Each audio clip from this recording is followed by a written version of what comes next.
la ciudad. A medida que se va filtrando información y se recogen pruebas, los allí presentes se dan cuenta de que han estado conviviendo con un asesino en serie.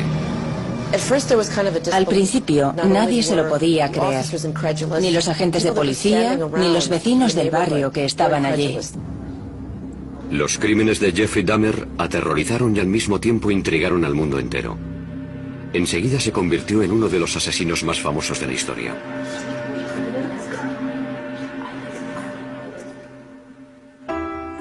El hijo primogénito de Joyce y Lionel Dahmer nació en Milwaukee, Wisconsin, el 21 de mayo de 1960, poco antes de que se cumpliera su primer aniversario de boda. Lo bautizaron como Jeffrey. El día que nació Jeff fue un día muy feliz. Durante un par de meses todo era nuevo, distinto. Disfrutaba mucho y estaba feliz pensando en el futuro. Mientras su padre terminaba los estudios de química, Jeff se convirtió en un niño inteligente y cariñoso. Era un niño muy vital. Le gustaba luchar, correr y hacer gracias delante de la cámara. Le gustaba jugar y estar rodeado de otros niños. Era muy extrovertido. Jeff también era un niño tremendamente curioso. Le gustaba jugar con las cosas, tocarlas y estudiar su textura. Parecía que estaba en sintonía con su entorno. Simplemente quería saberlo todo sobre lo que le rodeaba. Pronto empezaron a fascinarle los animales. Una vez, cuando Jeff tenía 4 años, vio cómo su padre recogía los huesos de varios pequeños animales que habían muerto debajo de la casa. Los saqué y los eché en un cubo de metal para luego tirarlos todos juntos. Y al dar contra el fondo, hacían un ruido frío. Jeff cogió unos pocos y los echó también al cubo. Viéndolo así, parece que fue algo macabro, oscuro y siniestro. Pero he de admitir que no era más que curiosidad infantil. Lionel terminó los estudios tras doctorarse en química. Después la familia se trasladó a Ohio y se mudó 3 veces antes de echar raíces en una finca arbolada de más de 8.000 metros cuadrados en la localidad de Bath, a 1 hora en coche al sur de Cleveland. Entonces Lionel empezó a darse cuenta de que Jeff, que antes era tan sociable, se había convertido en un chico tímido y retraído. Parecía que no estaba a gusto con la gente. No se sentía cómodo. Para evitar que pensara en la mudanza, sus padres le regalaron un perro, Frisky, al que quería con locura. Con los conocidos, con el hijo de los vecinos y con su perro, estaba muy relajado. Pero en aquel entonces nos preocupaba que fuera tan tímido y que tuviera cierto complejo de inferioridad. El matrimonio pensó que su hijo necesitaba sentirse importante en la familia, así que le dejó elegir el nombre de su segundo hijo. Jeff le puso David. Lionel también le animaba a participar en actividades en las que se tuviera que relacionar con otros niños. Lo que intentábamos era aficionar a Jeff a distintas actividades, con la idea de que esa afición lo llevara a relacionarse con otras personas, a que interactuara de forma casi forzada. Los fines de semana, padre e hijo trabajaban en el huerto y criaban ovejas para competir con ellas en las ferias de una agrupación juvenil. Para conmemorar sus días de hortelanos, el joven Jeff le regaló a su padre una tarjeta que había hecho con un poema. En la parte de delante hay una foto mía comiéndome una mazorca de maíz y después Jeff puso una frase. Las cidras y las calabazas jamás se podrán comparar a un padre de pelo rizado tan fenomenal. Dice, poema de Jeff, te quiero muchísimo. Cuando Jeff tenía 10 años ingresaron a su madre porque tenía ansiedad. A partir de entonces el matrimonio de sus padres empezó a desmoronarse. Durante la adolescencia continuó sintiendo la misma fascinación hacia los pequeños animales, pero entonces empezó a interesarle cómo eran por dentro.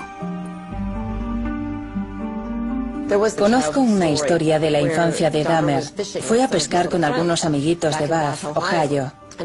Todos los niños pescaron algo y cuando Jeffrey vio su pez, lo dejó en el embarcadero y lo abrió en canal. Y se quedó fascinado cuando vio lo que había dentro.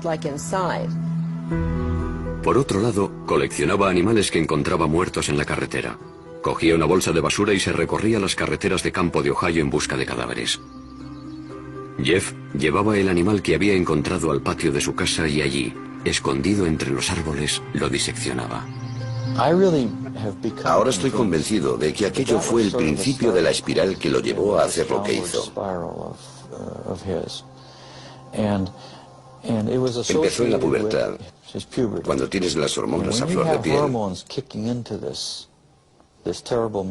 Se dedicaba a investigar cómo eran los animales por dentro, al mismo tiempo que se estaba desarrollando su sexualidad. Cuando era un adolescente, Jeff descubrió que solo le atraían sexualmente los hombres. Pero las fantasías en las que tenía relaciones con ellos se mezclaban con otras en las que los asesinaba y descuartizaba. Creo que tenía 14 o 15 años cuando empecé a pensar de forma obsesiva en la violencia mezclada con el sexo. Cada vez era peor. No sabía cómo contárselo a alguien, así que me lo guardé para mí. Una de sus fantasías consistía en tumbarse al lado de un hombre inconsciente. Un día, por primera vez, Jeff decidió convertir una de sus fantasías en realidad. Trazó un plan. Dejaría inconsciente a un vecino que salía a correr dándole con un bate y se tumbaría a su lado. Sin embargo, el día que salió a esperar a su víctima, el vecino no pasó por allí. Jamás volvió a intentarlo. Cuando Jeff estudiaba en el instituto, sus fantasías sexuales lo tenían traumatizado. Para olvidarlas, empezó a beber. Por la mañana, de camino a clase, paraba en casa de un amigo y se llenaba un vaso de algún licor. Recuerdo que me sentaba a su lado a primera hora. Creo que era la clase de historia. Y llevaba un vaso desechable lleno de whisky escocés. Me acuerdo que le pregunté, Jeff, ¿qué es eso? Echó la cabeza para atrás, se lo bebió de un trago y me dijo, un medicamento. Sin embargo, estaba claro que se estaba emborrachando a las 8 de la mañana. Mientras, en casa, el matrimonio de sus padres se desmoronaba. Cuando las discusiones subían de tono, se escondía entre los árboles del patio y les daba los troncos con algún palo. Salía de mi casa y me iba al bosque. Allí refunfuñaba y me lamentaba. No entendía por qué su relación era tan mala. Era un joven distante con pocas aficiones y ningún buen amigo, pero aún conservaba el sentido del humor. La mayoría de las veces se reía de sí mismo. Se ganó la reputación de payaso de la clase. En el instituto, cuando alguien se comportaba de forma rara o inesperada, decían que había hecho un Dahmer. De repente ibas por el pasillo y oías a alguien gritar, chillar y correr. Era Jeff Dahmer, el que iba corriendo moviendo los brazos y gritando, simulacro de huracán, todos a cubierto.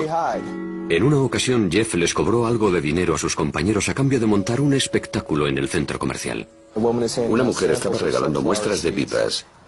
Jeff se comió una, luego otra y luego otra. Se comportaba como un chico muy educado, como siempre.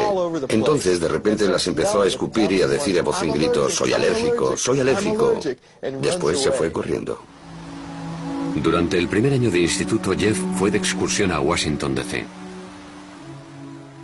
Jeff dijo, tengo una idea, vamos a ver al vicepresidente. Y todos nos echamos a reír y le contestamos, sí, claro, al vicepresidente. Jeff se fue a una cabina, y cuando volvió les dijo que dentro de 2 horas lo recibirían en el despacho del vicepresidente Walter Mondale. Les explicó que éramos estudiantes de un instituto de Ohio y que estábamos haciendo un reportaje para nuestro periódico. Les dijo que íbamos a estar una semana en Washington y que si podíamos hablar con alguien del despacho del vicepresidente. Dahmer tenía mucha labia y consiguió que lo invitaran a él y a sus compañeros al edificio Eisenhower para conocer a Mondale. En clase, Jeff era considerado un estudiante modelo.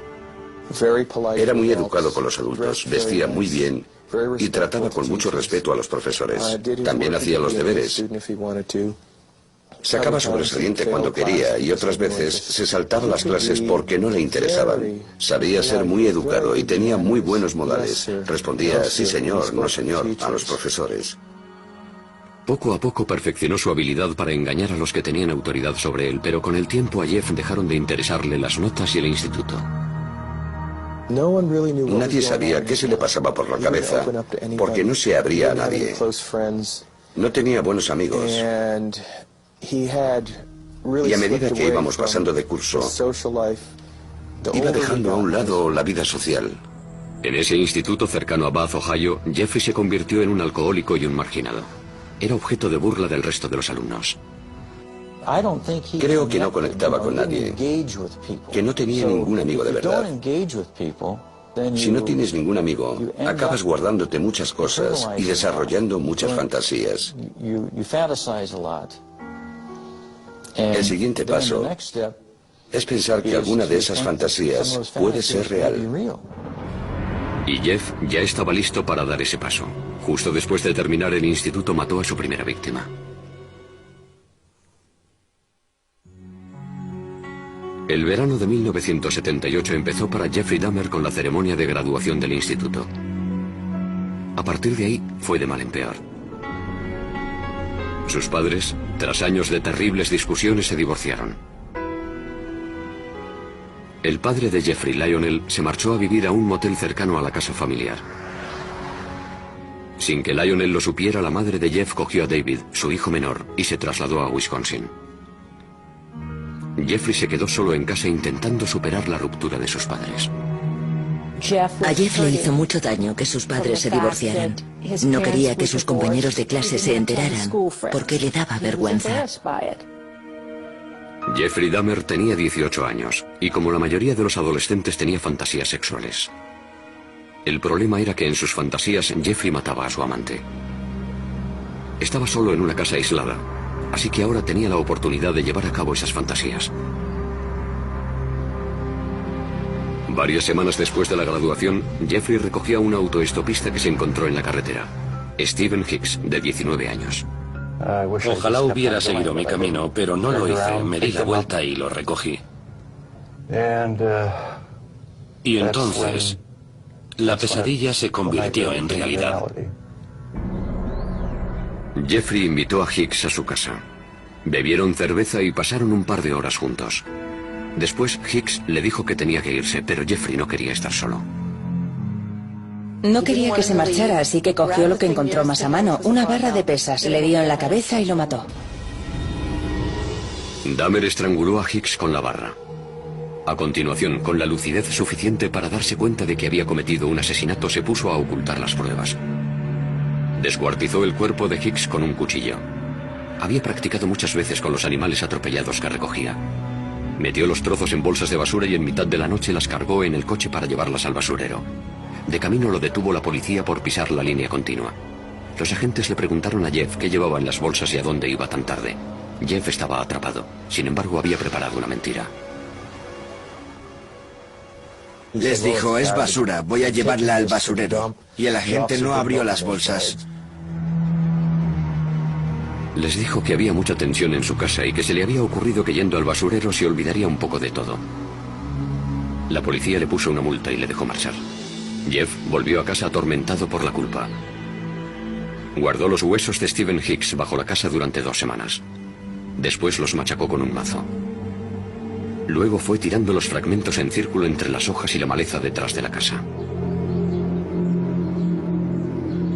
Un joven de 19 años que por lo que sabemos era un buen chico, desapareció de la faz de la tierra. En agosto, el padre de Jeffrey se pasó por la casa. Le pregunté, ¿dónde está tu madre? ¿Dónde está Dave? Y me contestó, se han ido. Yo le dije, ¿qué quieres decir con eso? Que se han marchado, se han ido. El padre de Jeff volvió a la casa y animó a su hijo a que se buscara un trabajo. Pero a él no le interesaba. Se pasaba el día bebiendo y hasta lo arrestaron por embriaguez. Lionel llevó a su hijo a las reuniones de Alcohólicos Anónimos y a un psicólogo. No le sirvió de nada. Nada podía borrar la violencia y el terror que aquel primer asesinato había grabado en su mente. Parecía que solo encontraba consuelo en el alcohol. A finales del verano, Jeff seguía en paro. Así que Lionel le sugirió una alternativa, la universidad, y apuntó a Jeff en la Universidad Estatal de Ohio. Para cualquier novato es duro adaptarse a la vida universitaria, pero si encima has matado a alguien, lo has descuartizado y has esparcido parte de sus restos por tu casa, debió de ser duro. Jeff se pasó el primer trimestre completamente borracho. Vendía su sangre a los centros de plasma para sacar dinero para cerveza. Como era de esperar, Dahmer suspendió todo y volvió a casa. Le dije, Jeff, se te están cerrando muchas puertas. Quizá puede que el ejército sea lo que necesites. Jeff aceptó la decisión como todas las demás que habían tomado por él y se alistó. Tras finalizar la instrucción básica, lo enviaron a un hospital militar de San Antonio, Texas, donde lo prepararon para ser personal médico de campaña. Allí, Dahmer aprendió mucho sobre anatomía humana. Por primera vez en su vida, le emocionaba lo que estaba haciendo. La disciplina y la instrucción le vinieron bien. Cuando llevaba 6 meses en el ejército, su cuerpo enclenque había pasado a ser enjuto y fuerte y pasó de ser tímido y retraído a ser un hombre extrovertido. Sin embargo, este cambio fue pasajero. El ejército lo destinó a Alemania, donde Jeff volvió a caer en la bebida. Sus superiores se dieron cuenta y lo licenciaron antes de tiempo.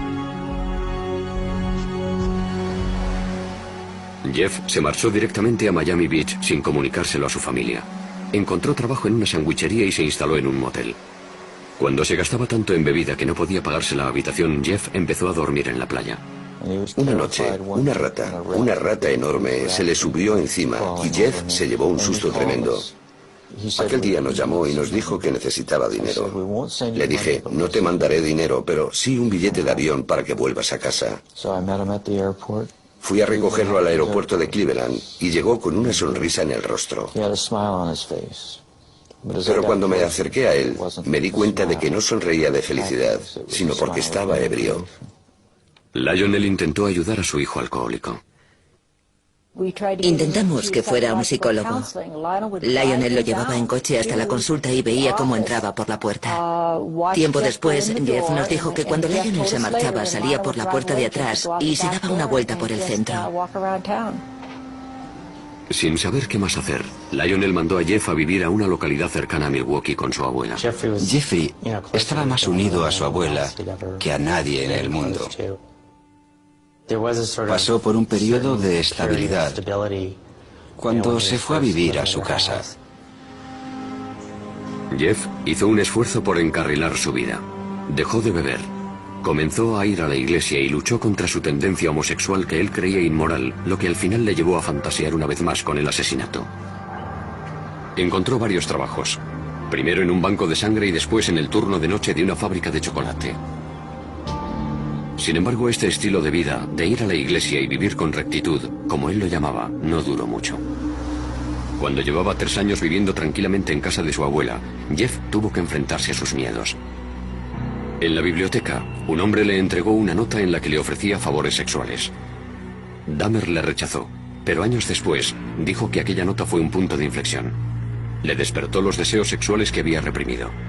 Quería la compañía de otro hombre sumiso que colmara su apetito sexual, pero no le interesaban las necesidades de nadie más. Jeffrey encontró un compañero sumiso perfecto.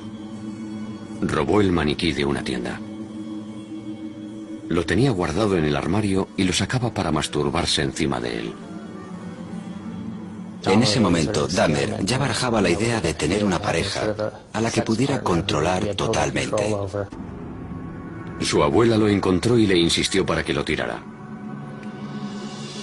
Las noches que libraba, Jeff se dedicaba a conocer el ambiente gay de Milwaukee. Curioseaba en los sex shops e iba a las saunas. Las saunas eran perfectas para aquellos hombres que buscaban relaciones sexuales anónimas. Para que sus parejas fueran sumisas, Jeffrey les echaba somníferos en la bebida. Lo único que le estimulaba y le excitaba de verdad era que su pareja no tuviera voluntad. Cuando se quedaban inconscientes, se tumbaba a su lado y escuchaba los sonidos que emitía su cuerpo. Los latidos del corazón, el estómago. Sin embargo, aquellas experiencias se terminaron de repente cuando un hombre sufrió una sobredosis y estuvo una semana ingresado. Le pidieron a Jeff que no volviera por allí. Pronto descubrió los bares y discotecas de ambiente de Milwaukee que se convirtieron en el coto de caza favorito del asesino.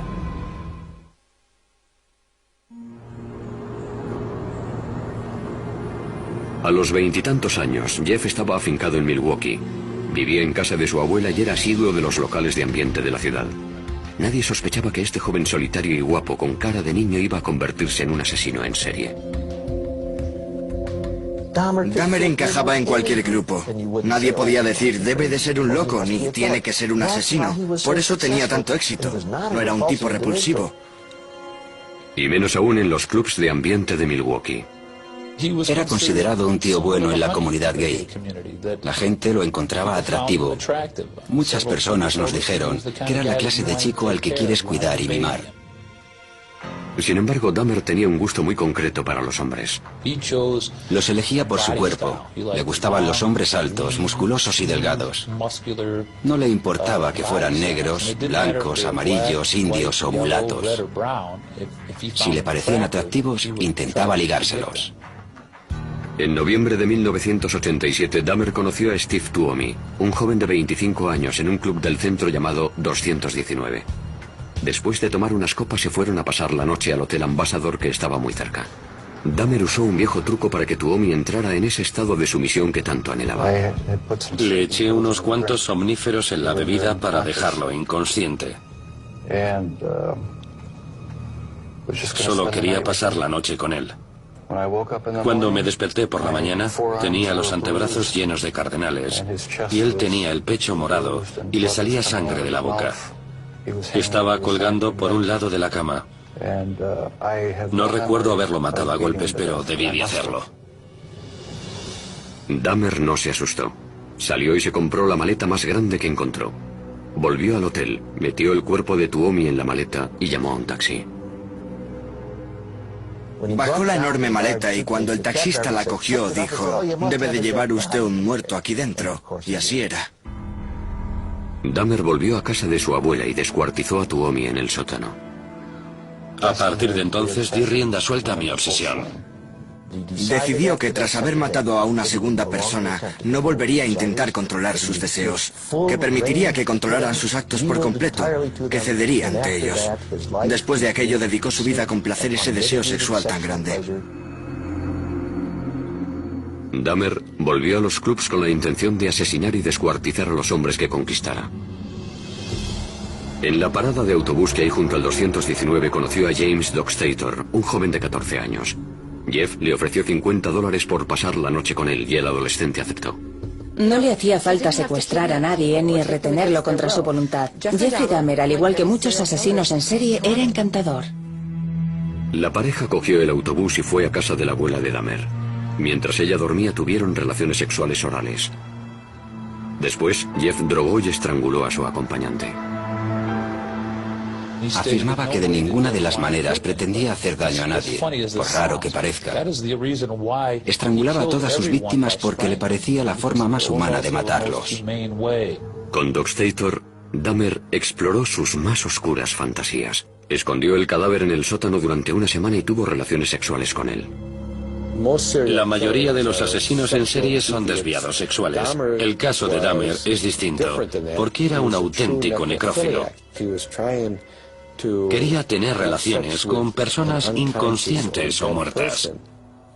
Cuando James Dockstator empezó a descomponerse, Dahmer lo descuartizó en el sótano cerca de un sumidero que había en el suelo.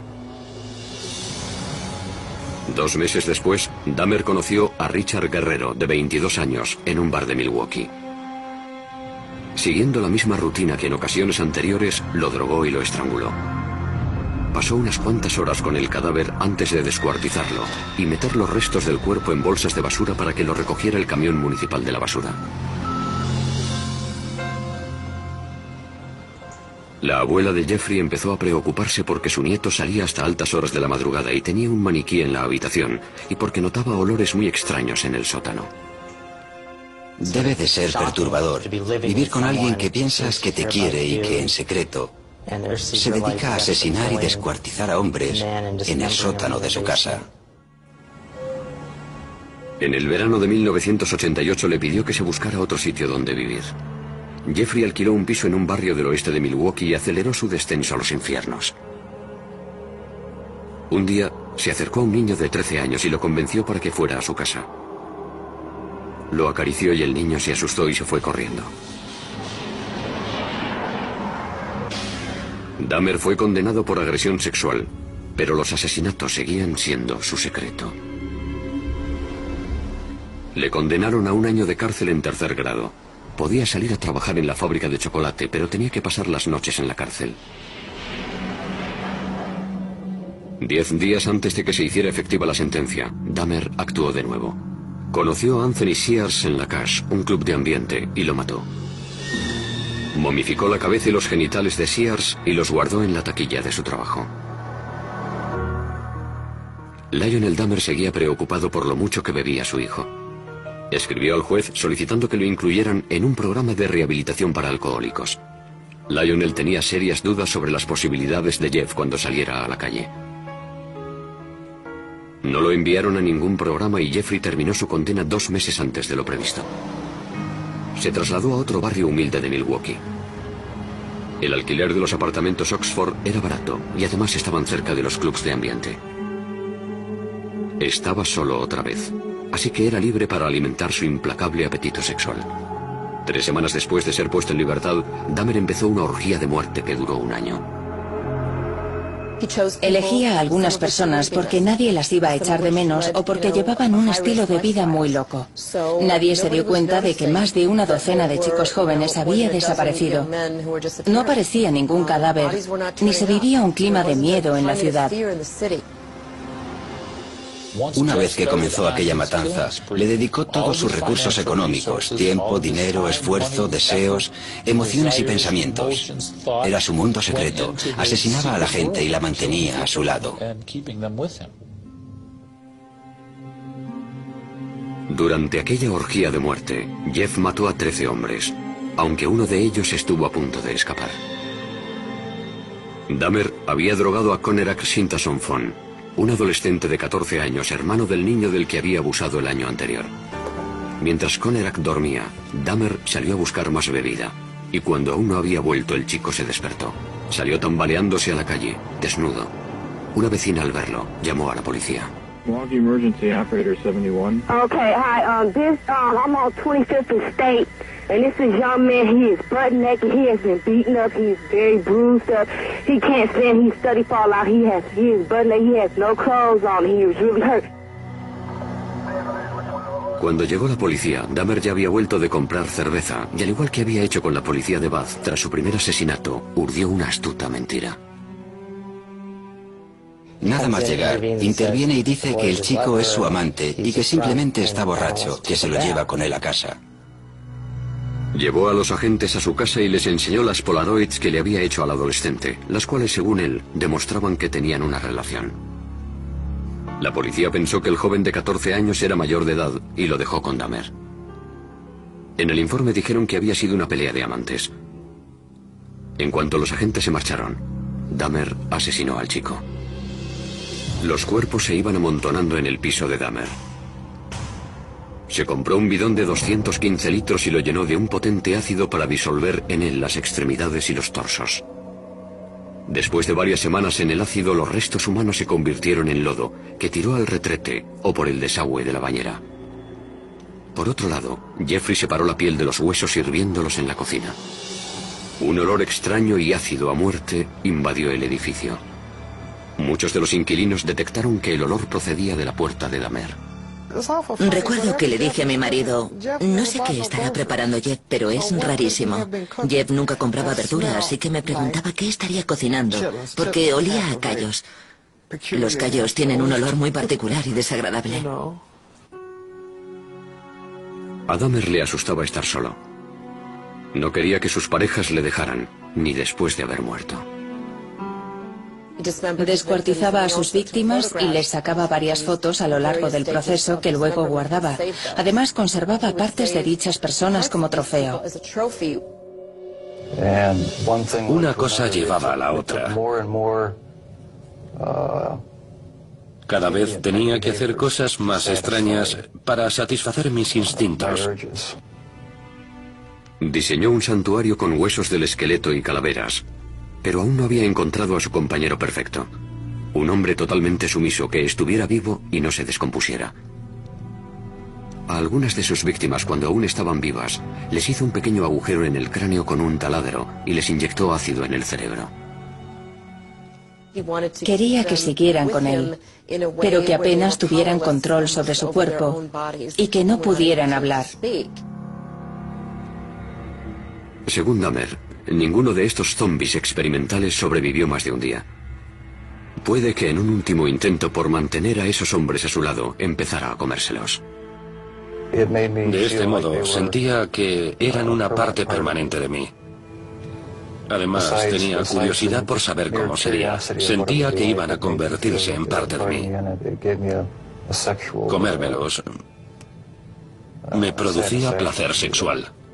A lo largo de ese año en el que cometió tantos asesinatos despiadados, Dahmer seguía comportándose con aparente normalidad. En este vídeo que se grabó en Acción de Gracias en casa de su abuela, Dahmer habla tranquilamente con su padre. Well, you're looking good. Grandma was saying that she thought that you got quite a bit thinner, but you look fit. I don't know. Well, I've been surviving mostly on McDonald's food. It's just so much easier just to pop into the restaurant. But yeah, like I've said before, it gets too expensive, and it does. I have to start eating at home more. Es increíble que pudiera sentarse allí y actuara como si no hubiera hecho nada, con la chaqueta puesta y hablando con entusiasmo de su trabajo. Muy inteligente. Es impresionante lo que un ser humano puede ocultarle a otro ser humano. A pesar de que a los que le rodeaban les parecía un hombre normal, pronto saldría a la luz la vida secreta de Jeffrey Dahmer.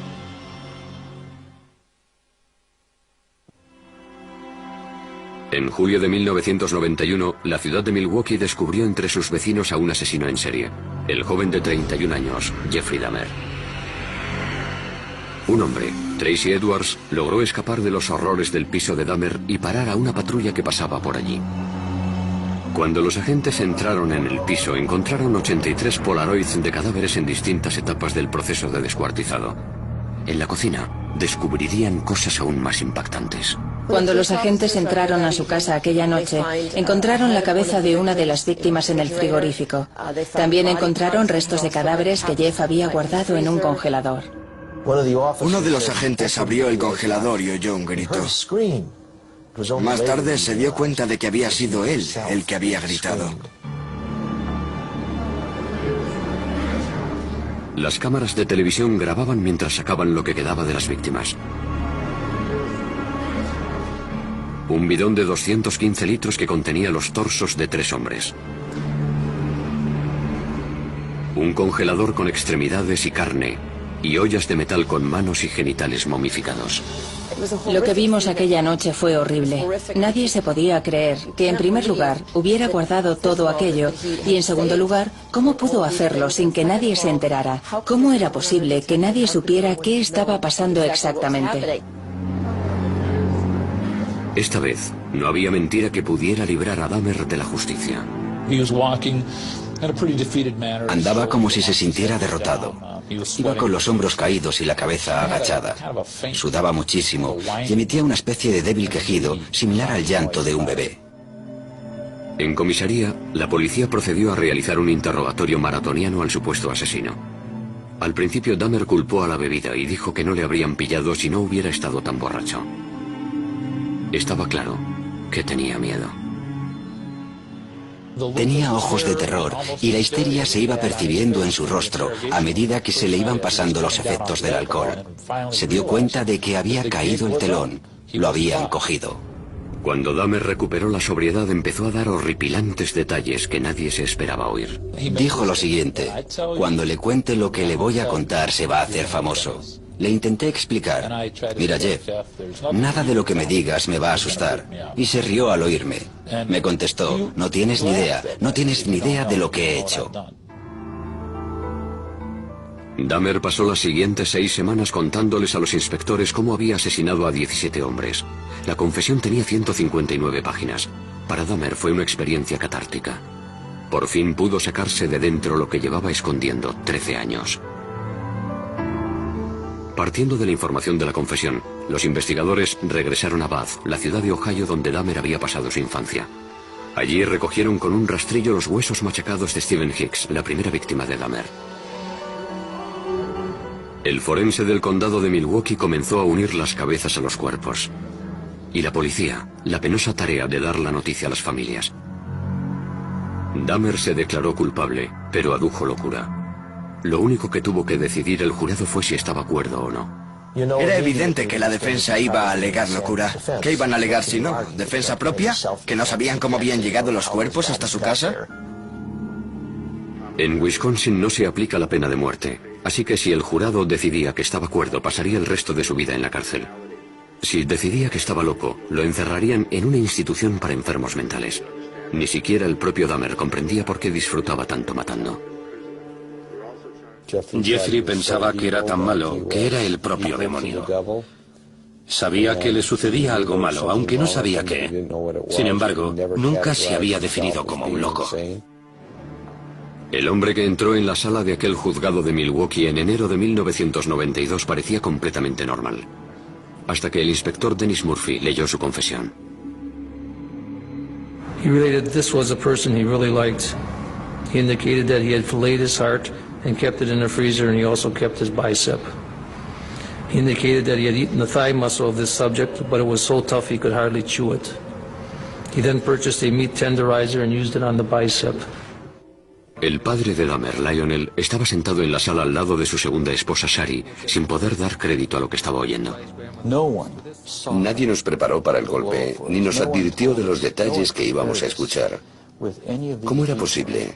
¿Cómo era posible que no me hubiera enterado de nada? A pesar de lo horrendos que eran los crímenes de Dahmer, el país estaba fascinado. Fue increíble la fascinación que despertó. Recuerdo que un sábado me quedé impresionada porque allí al lado se celebraba también la feria del automóvil y había familias enteras que cogían la bolsa que les daban en la feria y hacían cola para pasar por los detectores de metal. Querían entrar a ver al asesino en serie. La naturaleza de los delitos que había cometido Dahmer parecía una prueba irrefutable de su locura. Como si no se podía explicar que un hombre tuviera relaciones sexuales con cadáveres, que los descuartizara y se los comiera, y todo para obtener placer sexual. Sin embargo, la definición legal de locura es muy estricta.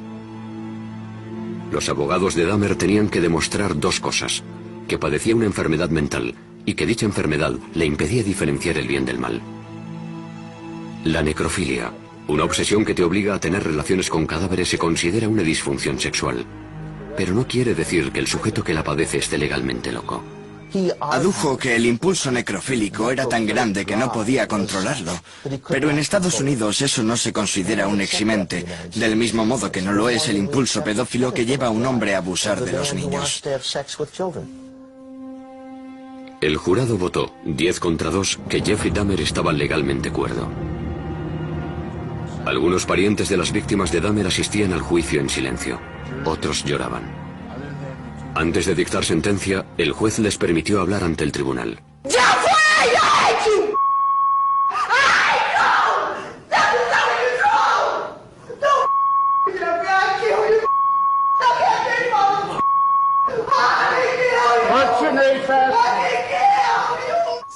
Una vez que se restableció el orden, Dahmer habló en público por primera vez.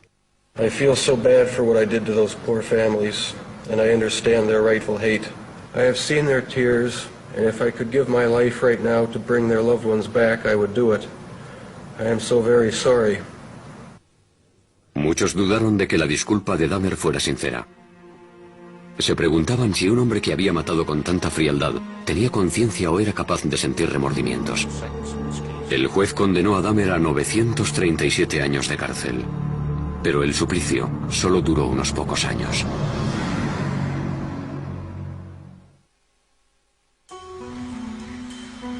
El penal Columbia, situado en Portage, Wisconsin, se convirtió en el nuevo hogar de Jeffrey Dahmer. Su piso de los apartamentos Oxford seguía vacío como doloroso recuerdo de los que habían perdido allí la vida. En noviembre de 1992 los demolieron. Dahmer tenía 32 años y dedicaba sus días de recluso a meditar en la celda. Intentaba superar los remordimientos que le producía tener instintos asesinos y buscaba el perdón divino. De niño iba a la iglesia, y también de adulto, junto a su abuela, pero durante la orgía de muerte se olvidó de la religión. Dahmer achacó su naturaleza de asesino a sus creencias ateas. y a la teoría de la evolución.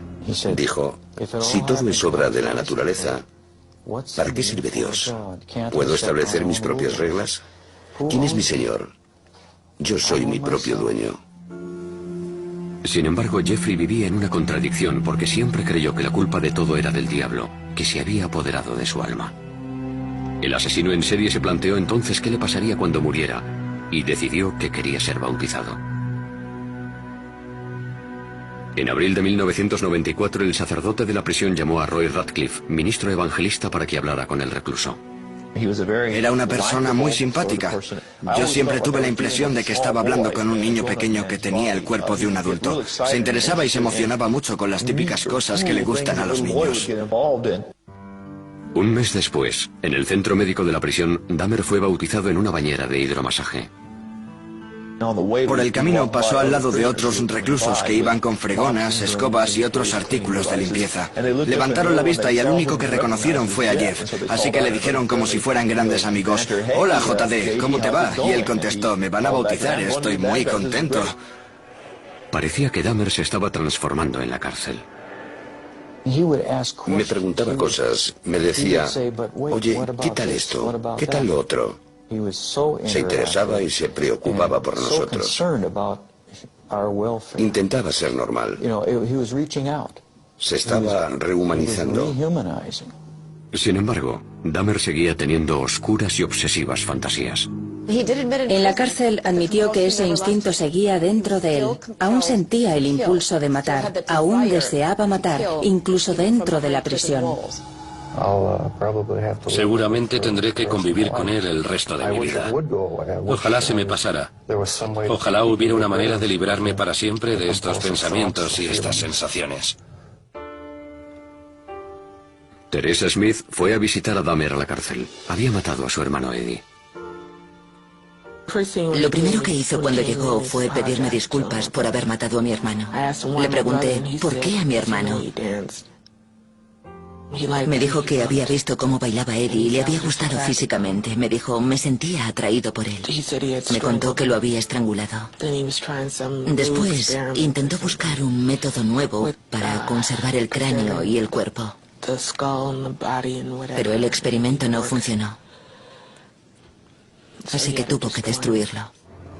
Durante toda su vida adulta, Dahmer había sido un depredador, pero en la cárcel se convirtió en la presa. Ahora el famoso asesino en serie era el objetivo de los otros reclusos. En agosto de 1994 lo atacaron en la capilla de la cárcel con un rudimentario cuchillo. Esa vez sobrevivió. Pero el 28 de noviembre de 1994, Christopher Schaefer, que se apodaba a sí mismo Cristo, golpeó a Dahmer con una barra de metal que cogió del gimnasio de la prisión. Murió de camino al hospital. Yo creo que a nadie le sorprendió que lo asesinaran en la cárcel. Creo que estaba claro que sería el blanco de sus compañeros en cuanto entrara en la cárcel. Una de sus últimas voluntades era que lo incineraran y que entregaran la mitad de sus cenizas a su padre y la otra mitad a su madre. En su testamento escribió: no quiero una placa, ni quiero una tumba, ni un funeral. No quiero nada. Decía, quiero desaparecer. En 1996, el ayuntamiento de Milwaukee recaudó casi $500,000 para comprar la siniestra colección de fotografías y herramientas de Dahmer. Temían que aquellos artículos se usaran para crear un museo sobre el asesino, así que lo quemaron todo. A pesar de que apenas quedan pruebas físicas de lo que hizo, la vida y los crímenes de Jeffrey Dahmer se han convertido en leyenda. De alguna forma, Dahmer ha pasado a formar parte de la cultura popular. Se le compara con nombres como Jack el Destripador. Creo que la gente siempre lo tendrá en mente. Siempre lo tendrá, por así decirlo, en el panteón de los asesinos más terroríficos. En 2002, el director David Jacobson estrenó Dahmer, el carnicero de Milwaukee, una película basada en la vida de Jeffrey. Jacobson pretendía mostrar al espectador el lado más normal del asesino.